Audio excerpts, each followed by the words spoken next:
I'd like to welcome everybody here today. For those that don't know me, I'm Steve Bakken.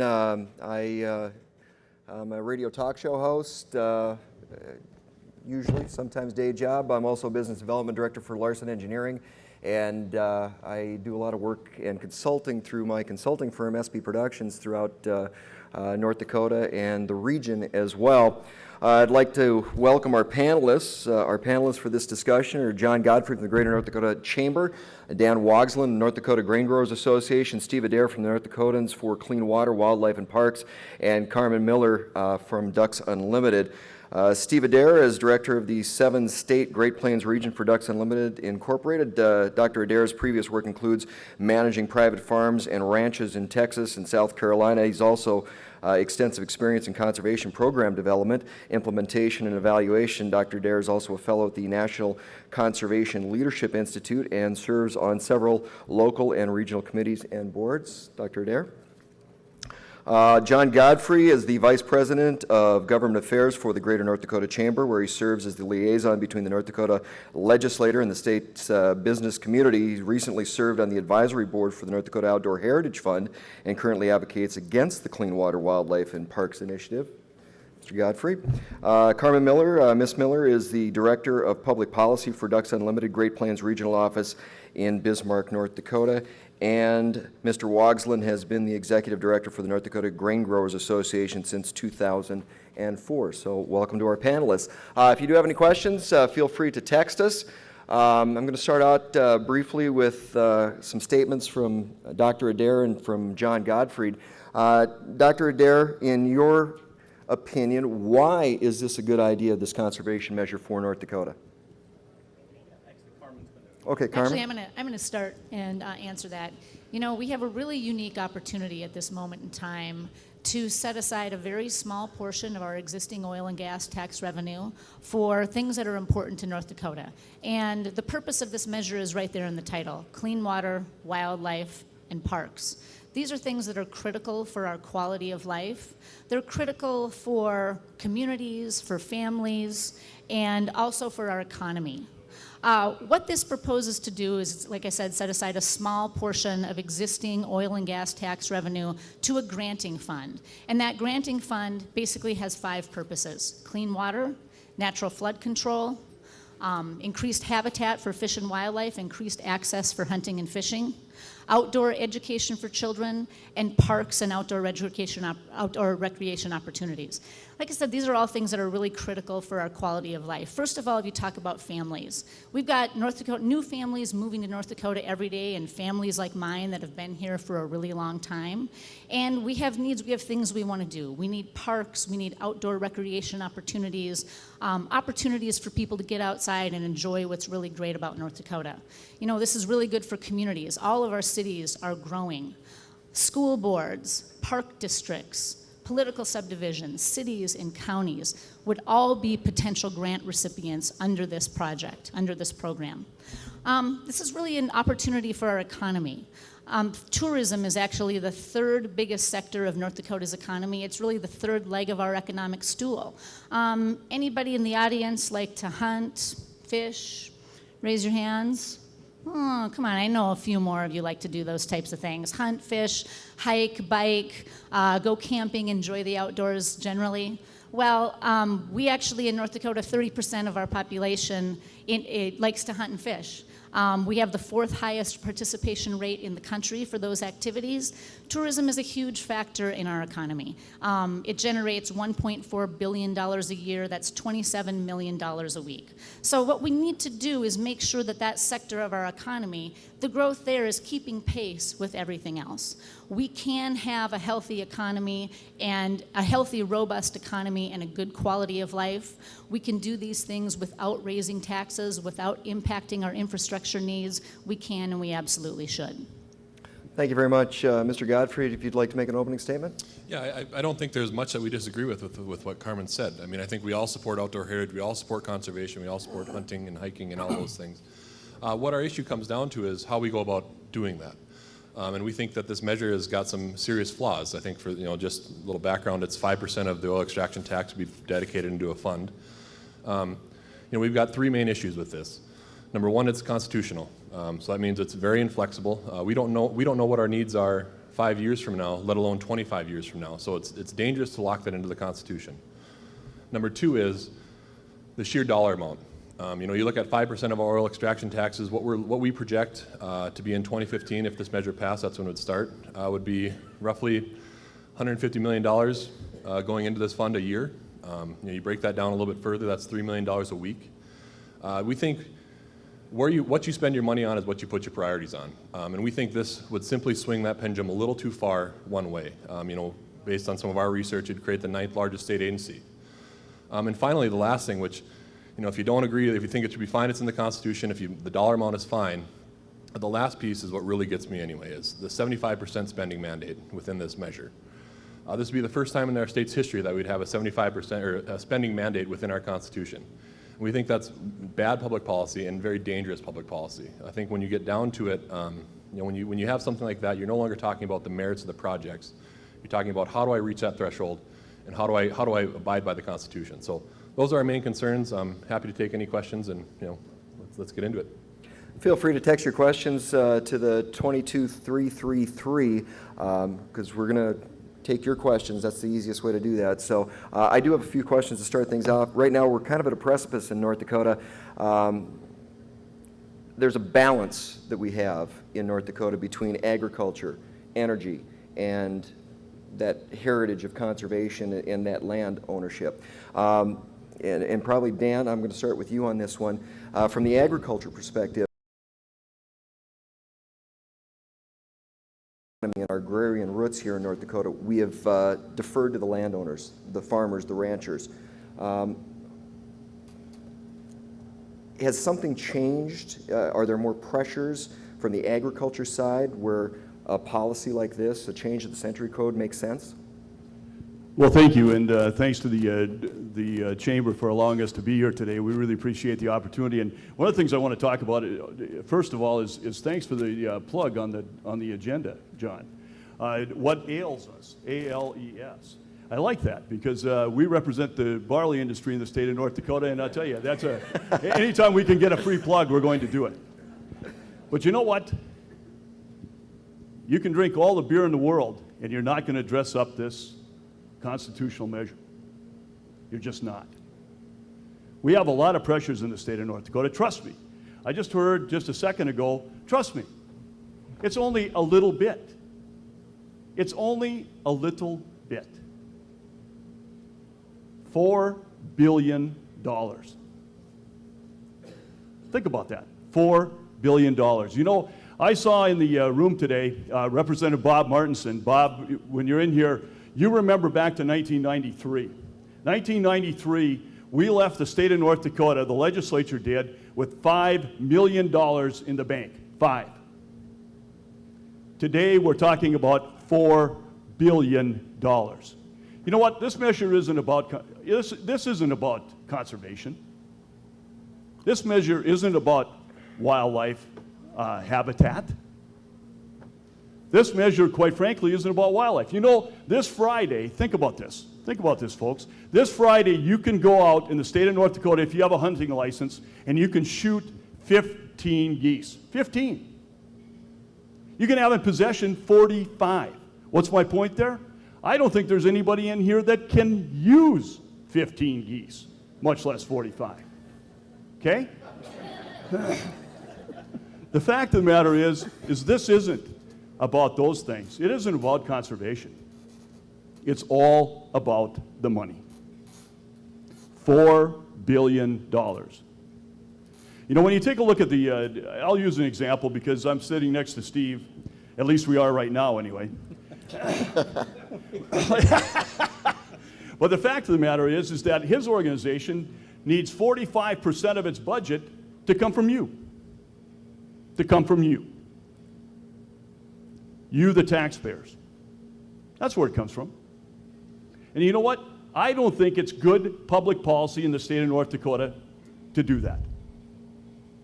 And neither do virtually all of the agricultural groups in the state of North Dakota. Why? Because this trust me mantra that's been used here just doesn't wash. It doesn't wash with the facts. Trust me. We're not going to do long-term conservation easements to hurt anything. Oh, yeah? Check out the Grand Forks Herald. Trust me. We're not going to buy land. We're not going to buy land. Oh, yeah, by the way, we tried to buy some land the other day in Foster County. Trust me. Well, you know what? North Dakota agricultural interests don't trust you. They don't trust that a 13-member hand-picked board can figure it out. And we don't think that a 75% mandated state spending is going to get it done. You know what? North Dakota farmers, and I'll maintain this, North Dakota farmers invented conservation. The reason you have more ducks today and the reason you have bag limits that you have today isn't because of conservation interests. It's because North Dakota farmers and ranchers every day practice conservation. That's what they do. And they do it better than anyone else. That's what this measure is all about the money. And if that's the kind of public policy we want to have, then you vote for it. But if you think that public policy is spending 75% to $4 billion, we think that's wrong for North Dakota. And I hope you oppose this measure. Thank you, Dan. Steve, I'd like a response from you. You've got an extensive history with conservation programs and the development thereof. I want to pose it a little bit as a two-part question for you. First of all, is it something that's needed in North Dakota? And second of all, would it be taking that caretaker role out of the hands of the landowners on the agricultural side? Good questions. I'd like to address this first, the spending mandate idea.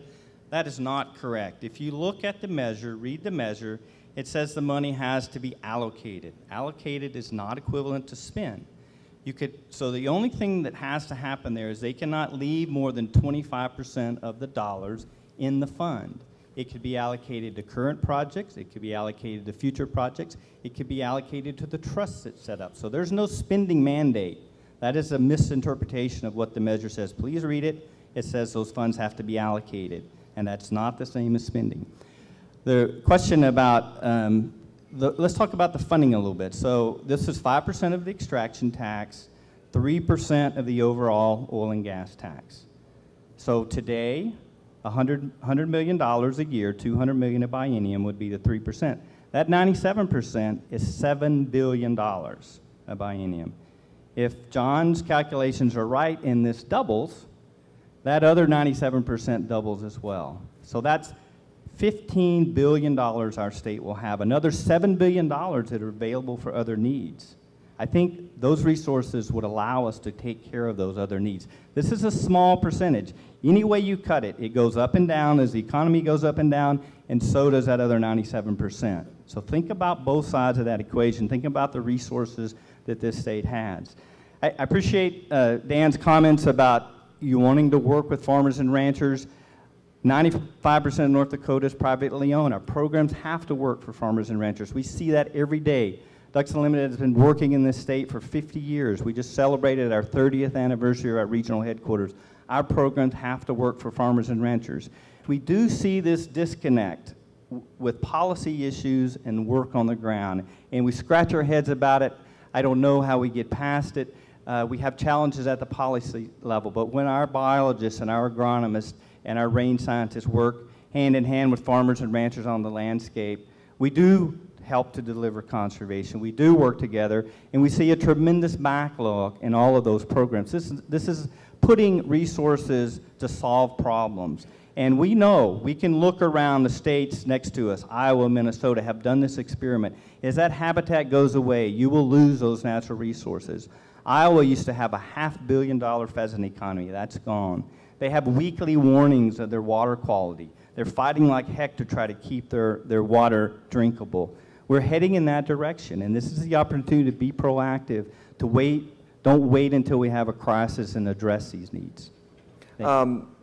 Just to follow up, Steve, because you didn't answer the one question I asked, does this take that caretaker role out of the landowners' hands? Absolutely not. This actually brings more tools to landowners. The focus of this is to develop voluntary incentive-based programs that landowners can choose individually whether they work for their operations. There's a lot of landowners that have a portion of their property that's marginal ground, and they actually are looking for programs to enroll portions of their property in. So this is working hand in hand with our landowners, giving them more options as they manage their properties. Carmen, a lot of people look at this measure as opening a door for special interests. First of all, would you classify this as a special interest measure? And once the door would be opened, does that open special interests, other special interests to come into North Dakota with their hands out looking for money? A couple of responses to that. First of all, in response to Dan's sort of trust me phrase, we're not asking any of you to trust us. The Industrial Commission is going to be the body that governs this fund. Every single grant that's awarded and every decision that's made will be done so by our 3 highest elected officials. So they're going to be deciding, Governor, Attorney General, Ag Commissioner, they're going to be deciding any grants that are actually awarded. So I think that addresses a special interest issue. It addresses questions about nonprofits or who might be getting funds from this from this fund. Among the entities who will benefit from this, local communities, political subdivisions, state agencies, cities, counties, park districts, school boards. Very high levels of accountability. The 13-member advisory board includes 4 legislators. Of the 16 people who would oversee this fund, nearly half of them, 7, are elected officials. So very high levels of accountability. Reports would be made to both houses of the legislature. Audits by the state auditor's office, very high level of accountability to ensure that the types of concerns that are being raised just will not come up. As for you're talking about, other groups coming in and sort of, as you say, having their hands out, we have a lengthy history in North Dakota of direct democracy. Our ballot measure process is 100 years old. We have a lengthy history of trusting voters and empowering them and trusting them to make good decisions. So the idea of this type of a process is really nothing new. Well, Steve, if I can, just a couple comments on what Steve Adair said and what Carmen commented on. First of all, talking about conservations have never really been heard by the legislature, I think is what the point was. They're struggling with the policy side of things. That may or may not be true, but last session we worked together with the conservation groups, with all the groups that are part of North Dakotans for Common Sense Conservation, to create a compromise, the Outdoor Heritage Fund, which is something we got passed last session. There's $30 million put into this fund, and it was our comment that we should walk before we run. Let's make sure we know what we're doing first, and we can go through with a balanced advisory board that represents all of North Dakota, and bring some good projects forward. And frankly, there have been a lot of good projects that have been put out by the Outdoor Heritage Fund. Second point to who oversees this fund, the point that Carmen made about the Industrial Commission makes the final decision, so we've got nothing to worry about. When you add in that 75% spending mandate, or allocation, depending on how you want to phrase it, I guess, you really tie the hands of that Industrial Commission. Think of it, you got a $200 million fund. Well, I can just about guarantee you that the advisory board that is going to be overseeing this fund, if it passes, will submit proposals for $125 million. Okay, the Industrial Commission can either accept them and be in compliance with the Constitution, or turn down those proposals and then be in violation of the Constitution and likely get sued. So to me, I think when you add in that 75% spending mandate, which is terrible public policy, you really tie the hands of those who claim are overseeing this whole thing. So those are some of our main issues with how this is all going to work through. I think we can debate the money, we can debate the needs for it, but what it comes down to is you've got a constitutional measure that's going to have a spending mandate within there, and this comment that the Industrial Commission will somehow be able to have control over that, it doesn't wash. Thanks, Steve. So many targets and so little time. Let me start with one, though. Trust me. Allocations aren't spending. Trust me in that. Okay? Trust me. Having $4 billion at my disposal for out-of-state corporations to come in to compete for land with young farmers and ranchers isn't bad policy. Trust me. Because we're going to work together, right? Oh yeah, we're going to work together. I saw that. I saw working together and what working together meant in the Farm Bill. There was no working together. It was a one-way street, and farmers and ranchers lost. Trust me. Trust me. It's all going to be just fine. We're just going to take just a little bit, just a little bit, just a $4 billion little bit, and we're going to go out there. We don't know. I mean, I haven't heard yet in all of this debate what they're going to do. I've heard some of the things. We're going to put together a conservation, a CSP program, a conservation CRP program in the state of North Dakota. We're going to do that. I've heard that one. Because $50 is going to take care of the rental rates in the state of North Dakota. Guess what? I took a little poll yesterday. I took a little visit across the state of North Dakota in the Prairie Pothole region, what I consider, and what is considered by Ducks Unlimited and others. You're not going to buy CRP land for $50. I'm just sorry, but it's not going to happen. Because the average rental rates today over a 4-year time span are higher than that in most cases. Not going to happen. The fact of the matter is we don't know what it's going to be spent on, but trust me, allocations aren't spending, and we've got $4 billion that we're going to give and mandate the spending of it.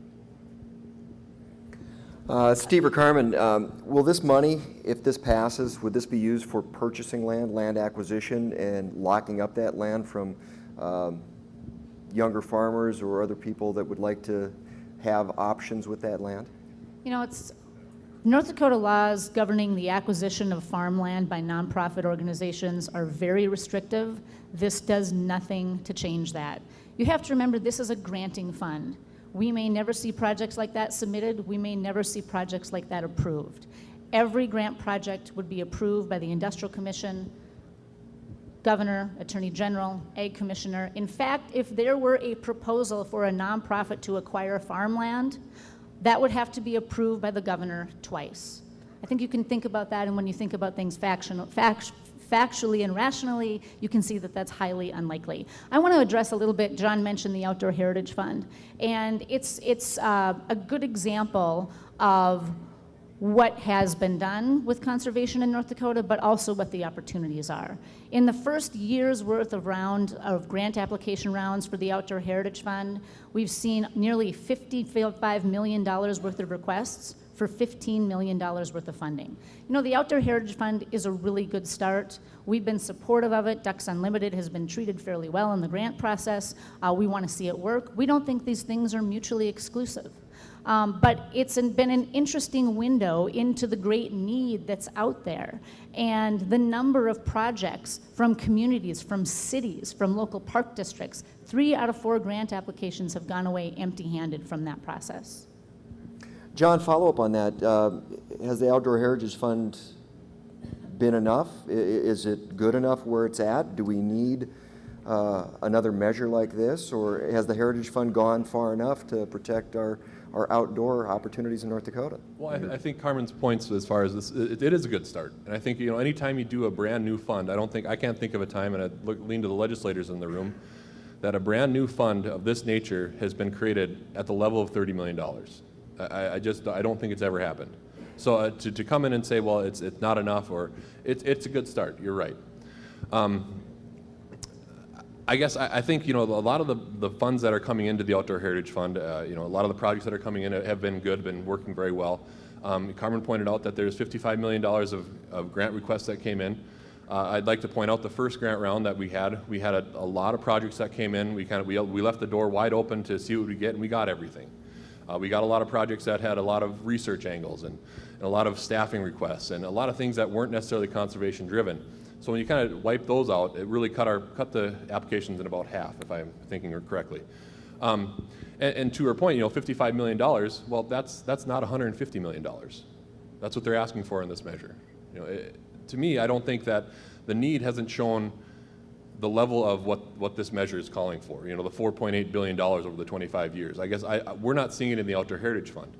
And every time I look through the grant application of the Outdoor Heritage Fund, I keep thinking, okay, how would I spend $150 million if I had that at my disposal? I don't think you can without buying land, because that to me is an easy out. It's an easy way to purchase or use up some dollars to again meet that threshold. You know, you're going to get kind of put into a box. You've got these projects that come in. Either one, the money's going to go into staffing, which is an easy out. Research, which is kind of disappears. You know, nobody really knows where that money goes, or to buying land, because you're going to have to reach this threshold again of the 75% spending mandate. So to me, there's some real concerns again with this measure that are different from the Outdoor Heritage Fund, and the Outdoor Heritage Fund is statutory. If we've got some tweaks we need to make some changes. We can go in the next session and make those changes. We've got a coalition that's already built that supported the Outdoor Heritage Fund that can come in and request more dollars. If we can show that, okay, you gave us $30 million the first go around. Here are the projects that we did. We parlayed it into $90 million worth of impact because of partnering and grants and matching grants. You know, maybe we should go up to $75 million. You know, and just kind of do it that way. We got to walk before we run. And I think that's what we've done on the Outdoor Heritage Fund, and it is working. John, quickly, is this a replication? If this passes, would the Heritage Fund go away? Well, I don't think they're going to be. I don't think they're going to exist together. I think if this passes, I would, I'd likely see on the first day of the session that the Outdoor Heritage Fund goes away, because this, to me, there's no sense in putting an extra $30 million into conservation when you're already putting in $150 million of conservation per year. I mean, I think, frankly, there are the needs there, so why double down on a bad idea? You know, if you've already got $150 million in, you got $55 million worth of needs, why would you put an extra $30 million into that fund? It doesn't make sense to me, so I think you'd see it go away. Dan, from an agriculture's perspective, do you see this conservation fund hamstringing the hands of farmers and ranchers? And the reason I'm asking the question, I want to get to it down the path that with the tenuous state of agriculture from one year to the next, wetlands move. What's tillable acres one year may not be tillable acres the next. It may not be 5 years from now. Do you see this conservation fund hamstringing the producers and putting restrictions on the producers, making their job more difficult in agriculture? Absolutely, Steve. I see this as hamstringing producers both now in the short term and especially in the long term. The fact is that, number one, can it be used to purchase land? Yes. No matter what, that can be done. If you purchase land, you're going against current landowners on the private side, and you're taking state taxpayer dollars and competing for land acquisitions in the state against young farmers and ranchers. That's number one. Second thing is using long-term easements. My friend to my right was in the Grand Forks Herald recently and said, 20-year easements just aren't long enough. That's what's in the Outdoor Heritage Fund, and they're just not long enough. Well, I would maintain that much of the consternation out there due to conservation interests in the state of North Dakota has to do with permanent easements. If you want to talk to North Dakota agriculture and talk about permanent easements, you better pack a lunch, because it's going to be a long discussion. Does it inhibit? Is it going to inhibit things instead of enhance? Yes. Are relations at an all-time low between conservation and agriculture? Yes. Has that been perpetuated, I think, by the conservation community? I believe that. I believe that sincerely. But the fact is, this is going to hamstring. This is going to be counterproductive to North Dakota agriculture, and ultimately, it's going to cost you more money. Steve or Carmen, I'd like you to follow up on that same question. Yeah, it's interesting because last week when we submitted our over 41,000 signatures to the Secretary of State for approval, one of the gentlemen who's on the sponsoring committee and spoke at the event where we did this is named Dick Munson. He's a farmer from Valley City, and he spoke very specifically and very passionately about the opportunities that this fund could present to farmers, could actually put revenue and help farmers economically, put revenue in their pockets by providing them with additional options for conservation and additional options for management of their operations, by providing competitive land rates, competitive rental rates for, like we said, a statewide CRP. So, the idea that there are many, many farmers who see this as incredibly beneficial. I want to follow up on something that Dan and John have both been saying. You can say 4 whatever billion over and over and over. It doesn't necessarily mean that it's factually accurate. As Steve said earlier today, You know, you look at John's number, and John's kind of been the face of this, so I call it John's number because he's sort of been the face of this and he's used it more than anybody else. You know, I'm familiar with John's math. It's got some really interesting assumptions attached to it, including a oil production rate of 1.8 million barrels a day. Nobody else in the state is using that kind of a number. That's not a number that's being used in any of our economic analyses. And again, let's say John's right. Let's take his number and back our way out from that. And what do you get? Oil and gas tax revenue at $15 billion. With $15 billion, we will have a lot of options for clean water, wildlife, parks, schools, roads, cops. We can do all of these things and do them well. Steve, if I might, so we've got one farmer in the state of North Dakota that likes this, and we've got the Ag Coalition, we've got the North Dakota Farmers Union, we've got the North Dakota Farm Bureau, we've got the North Dakota Grain Growers Association. Virtually every agricultural association, organization in the state of North Dakota is against this measure. Trust me. If I could speak, there was a, can I speak, Steve? So there were some good questions before about, that Dan and John asked about, what could this money be used for? And, you know, we have been collecting ideas over the last 4 years for this, and both of you gentlemen have seen those. We passed them around quite a bit. They total about $400 million a year. So we haven't seen any estimates that come close to the need that's been generated out there, and I think Dan's point about CRP is a great example. We've lost 2 million acres of CRP in North Dakota. $50 an acre, okay, what you're looking at. And now Dan's saying that that's not enough to maintain that land anymore. So if you went to 75, that's $150 million a year just to recapture what's been lost with CRP. And we can build a program in the state that works better for North Dakota. We can have one that's more flexible for our landowners, that allows hanging grazing, that can allow different planning practices, so we're not our hands aren't tied by a federal program that's inflexible. We could design this ourselves. We have the resources to do that. We've also seen the struggles that we face in this state every year with flooding. Somewhere we have a flood battle.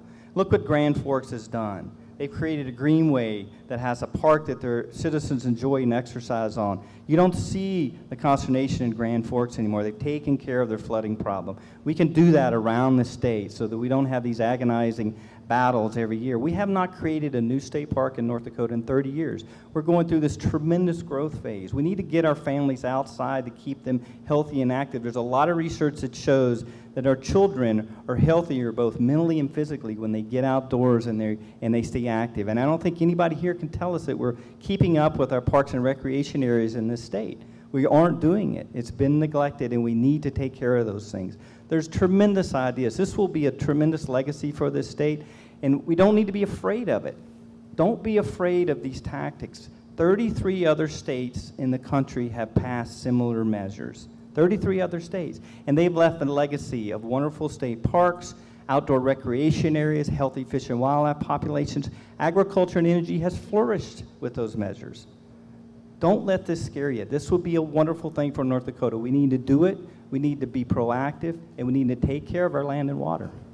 John, you had a rebuttal? Well, I just want to talk a little bit about the numbers, you know, and I can get into some of Steve's points later. But you know, our numbers came from, we did research with the Department of Mineral Resources, the North Dakota Petroleum Council. So I'm very confident in my numbers and the numbers that we've kind of estimated out over the 25-year life of this measure to get to that $4.8 billion.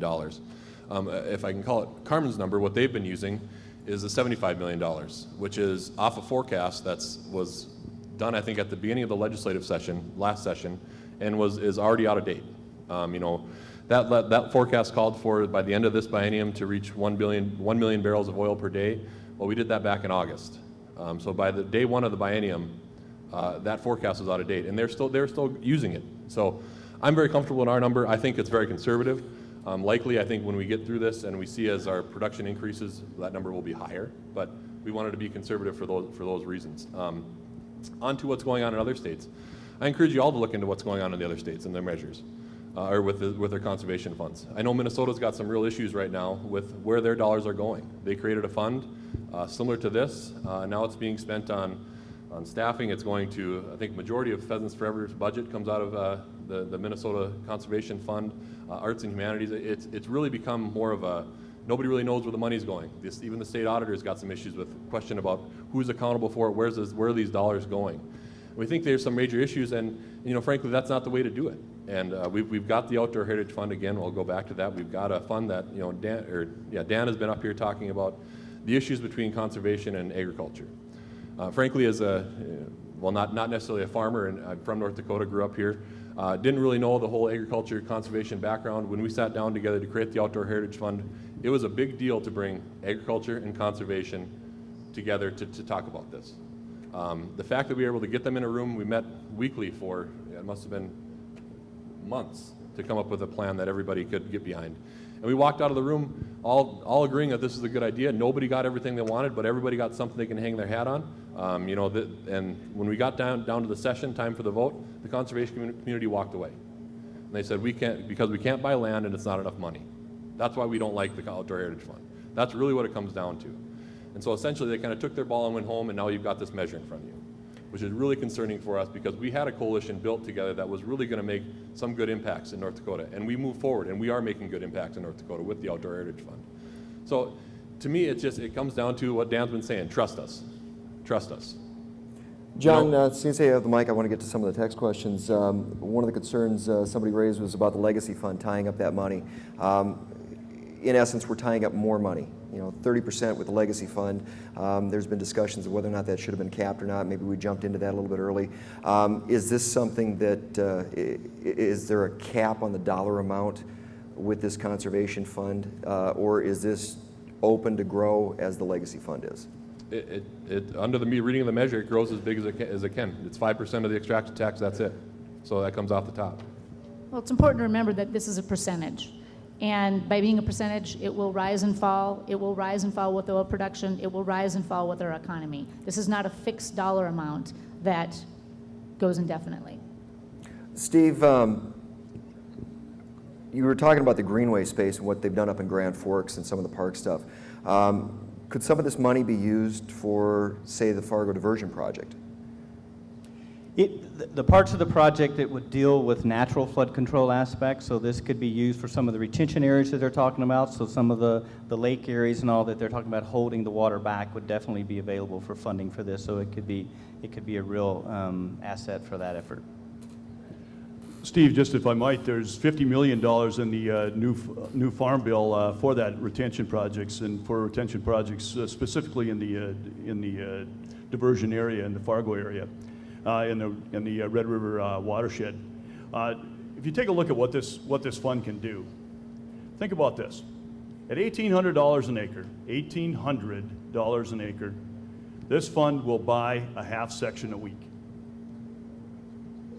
A half section of North Dakota farmland, rangeland, whatever, a half section a week. That's a lot. Steve talked about no parks. And I find that interesting because in the Outdoor Heritage Fund, and I'm a part of the advisory council along with John here, the fact is that so is the State Parks and Recreation Department. The State Parks and Recreation Department is a part of the Outdoor Heritage Fund, okay? Now we've got, this is our third grant round, right? Third grant round. Haven't seen a request. Not one. Not one request from the State Parks and Recreation Department requesting a new park in the state of North Dakota. Okay? You know what? You can't buy land with the Outdoor Heritage Fund, that's right. And you can't do permanent easements, you can do 20-year easements. But the fact of the matter is that if the state of North Dakota needs a park that bad, it would seem to me that the State Parks and Rec Department would put together the money to make it happen. Perhaps they could even go to the private sector and go to Ducks Unlimited, for example, and ask them. Or perhaps they can go to the North Dakota legislature, and there are many legislators in here today, and they can ask them. But we haven't seen it. And you may want to ask the question why. But the availability is there. The availability through the Outdoor Heritage Fund to put all of the infrastructure necessary for a new park in the state of North Dakota is there. We haven't seen it. We haven't seen the grant application. I would welcome it. I'd vote for it. But we don't need this fund. We don't need this initiated measure to do it. We've already got the mechanisms in place. Carmen, in your opinion, is a lot of the need for this fund due to energy impacts in North Dakota, or is it because of agricultural progression as far as extra acres with corn due to crop prices? You know, it's actually a real mix. One of the biggest needs is with growth in communities. You know, cities and counties experiencing growth and just needing additional infrastructure to meet the quality of life needs of our growing population. So I would say it's a real mix of also pressures on the landscape, the need for additional habitat. You know, we've seen a lot of media attention about North Dakota's growing habitat crisis. Just recently, a cover story in the Fargo Forum about that, and deer tags at their lowest rates since 1980. So these are things that are getting a lot of attention, are just part of the picture. But also, as Steve said, you know, this has a lot of potential for clean water, maintaining and restoring our waterways to ensure that our drinking water is maintained around the state. Also, natural flood control. I mean, the need for this and the need for these projects that we're seeing comes from a wide variety. In fact, when you break it down, it's a mix. When you look at the Outdoor Heritage Fund, it's a real mix of state agencies, political subdivisions, community organizations. Pate, people. You know what? Pate. I have a really good cookbook for the author of that text. Come see me afterwards. I've also got some good recipes too. I can help you all out. But no, you're just seeing a mix across the board. Yeah. Hey, Steve, I want to touch on this trust issue. It's an interesting question, and I think it boils down to we have more trust in the Industrial Commission than I think John and Dan must, because we believe they're going to make good decisions. We believe they're not going to let impacts happen to energy and agriculture, and it does. So let's go back to this mandated spending idea. There are two funds. There's a Clean Water, Wildlife, and Parks Fund, and there's a trust, which is a savings account. Money can be allocated to that savings account for the future. We think that's a very wise decision. We know that this oil play isn't going to last forever. We can make projections on how long that'll be. Will it be 20 years, 30 years, 50 years? But at some point, it will start to decline. And putting money in the trust will allow the good projects that were started with this to be able to continue to be funded. So our trust is in our state's top 3 elected officials, and we have great trust in them. I would agree. I think Go we ahead, trust John. them. We trust them very much as well. But I think when you tie in that spending mandate piece into it, you're tying their hands. You're taking the decision off their plate. It's no longer up to them whether or not they think this is a good idea or a bad idea. It's a matter of, am I in violation of the Constitution or am I in compliance? And so it doesn't have anything to do with trusting our top officials. I trust them very much as well. It's just this measure ties their hands. Carmen, quick question for you, and this goes back to what I started out with that balance between agriculture and energy and that heritage we have for conservation of the land. Why is it so important to get taxpayer money for this rather than private donations? Ducks Unlimited, Delta, DU, Turkey Federation, they've relied on private money and private donations from their members for so long. That seems to have been good enough in the past. Why now, and why taxpayer dollars? Well, I think you'll continue to see a mix of considerable private contributions to these efforts. I mean, all of these grant programs, the Outdoor Heritage Fund, any grant program that's administered by the Industrial Commission, and yes, they have a lengthy history of administering these types of grant programs for research and for a number of things throughout the state. They all have a matching component. And you know, the likeliness of that happening here is also very, very high. So I think you'll continue to see a mix of private and public investment. You know, I wanted to get back to something John had mentioned earlier, talking about, you know, Steve mentioned that 33 other states have done this. They've been incredibly successful all the way, dating all the way back to 1969, and they've been very successful all around the country. John mentioned Minnesota's experience with this, and there are a couple of things about that I wanted to clarify. First of all, this is actually Minnesota's second go-around with a constitutionally mandated conservation dedicated fund for conservation. They just re-upped their program in 2006 with a sales tax increase in the middle of a recession. You know, that was when that passed, it passed by like a 50-some% majority or whatever. Very recently, some polling was done that showed that more Minnesotans 8 years later support that now than voted for it then. Voters in Minnesota have found those programs to be incredibly successful. They've been very valuable to the communities. They've done great things in the state, and people are very, very supportive of what's been done with that fund. I'm not sure Minnesota's the example we want to follow. You know, I think we do things much differently here in North Dakota. So to be looking at Minnesota as kind of the way to do things, I guess that's not where I look when I look for how to do things. So I'll just leave it at that. And if I might say, first of all, Commissioner Goring, we trust you. We trust you, okay? But one of the facts that you want to know about in terms of CRP in the state of North Dakota is that North Dakota has the lowest CRP re-enrollment rate in the nation, or not in the nation, in the region, the lowest. Now you might want to ask the State Technical Committee, which is made up primarily of conservation groups, why they've allowed that to happen. The lowest re-enrollment rate in the region. You know what? And I had someone tell me, well, it doesn't qualify. Well, goodness sakes, it was good enough for 10 years. It was good enough for 20 years. But now all of a sudden you're telling me it's not good enough? And then we bemoan the fact that we don't have any CRP out there? You know what CRP was before it was CRP? It was for cropland. Guess what? We didn't have a measure like this in front of us. Guess what? We're in a declining CRP, and we've got more ducks than ever. In fact, this week, the U.S. Fish and Wildlife Service said, hey, we got to liberalize the duck limits. Hey, go out this Friday and you can shoot 15 geese apiece. 15, 45 in possession. Guess what? Pheasant numbers are up. We've got less CRP, pheasant numbers are up. You know why that is? This is my opinion. The opinion is that it's because North Dakota farmers, ranchers, and landowners are the good stewards of this property, and we don't need out-of-state conservation interests coming in and telling North Dakotans what to do.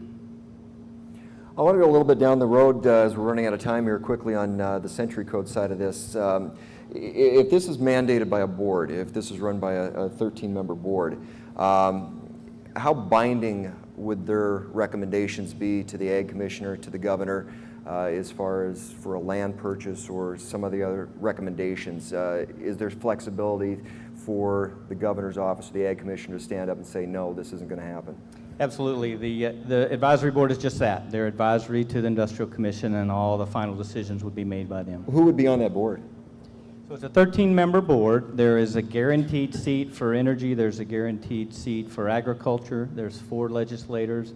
There would be 4 people appointed by Director of the Game and Fish, and you know, that has been criticized by some, but that could very easily be a farmer or rancher that's actively involved in conservation. 2 would be appointed by Parks and Rec.